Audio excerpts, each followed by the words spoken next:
వాళ్ళ జీవితాలతో ఒకటి అంటే ఫ్యామిలీలా ఒక మెంబర్లా సినిమాని కూడా తీసుకున్న ఒక ప్రివిలేజ్ తెలుగు సినిమా ప్రేక్షకులకే ఉంది అని అనిపించింది. ఎందుకంటే ఎన్నో సినిమాలు ఉన్నాయి థియేటర్లో దీంట్లో, బట్ కొత్త ఓడని చూడకుండా ఒక సినిమా చేశారు, వచ్చి చూడాలి, బాగుంటే బాగుందని చెప్పాలి అని చెప్పి.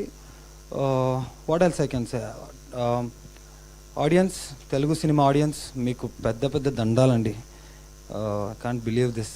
అంటే వరల్డ్లోనే ఇలాంటి పెద్ద ప్రివిలేజ్ సినిమాని వాళ్ళ బ్లడ్లో తీసుకున్న తెలుగు ఆడియన్స్కి చాలా చాలా కృతజ్ఞతలు.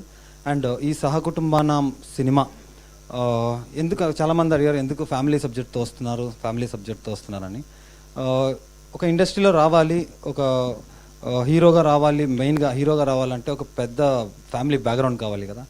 సో అందుకే ఇదే నా ఫ్యామిలీ, క్రియేట్ చేసుకున్న ఫ్యామిలీ సహకుటుంబానం. థియేటర్స్లో ఐ థింక్ మంచి రెస్పాన్స్ వస్తుంది, స్లోలీ పికప్ అవుతుంది.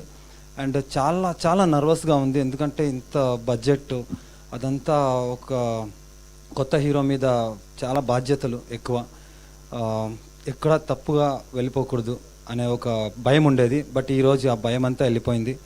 ఆల్ థ్యాంక్స్ టు తెలుగు ప్రేక్షకులు, తెలుగు సినిమా ప్రేక్షకులు. ఇలాగే నాకనే కాకుండా ఎంతమంది కొత్త వాళ్ళు వస్తున్నారో అందరికీ మీరు ఈ సపోర్ట్ ఇవ్వాలి అని చెప్తూ థ్యాంక్ యూ అండి. Happy new year again. Thank you so much. Super. Already Telugu ప్రేక్షకుల్ని మిమ్మల్ని వాళ్ళ కుటుంబంలో చేర్చేసుకున్నారు. No need to worry. ఎవరు అద్భుతంగా పర్ఫామ్ చేసినా కుటుంబంలోనే కాదు, హృదయాల్లో కూడా పెట్టుకుని చూస్తూ ఉంటారు మా తెలుగు ప్రేక్షకులు. So all the best you. And ఇంకా ఆలస్యం చేయకుండా నటకిరీటి డాక్టర్ రాజేంద్ర ప్రసాద్ గారిని మాట్లాడాల్సిందిగా కోరుకుంటున్నాను.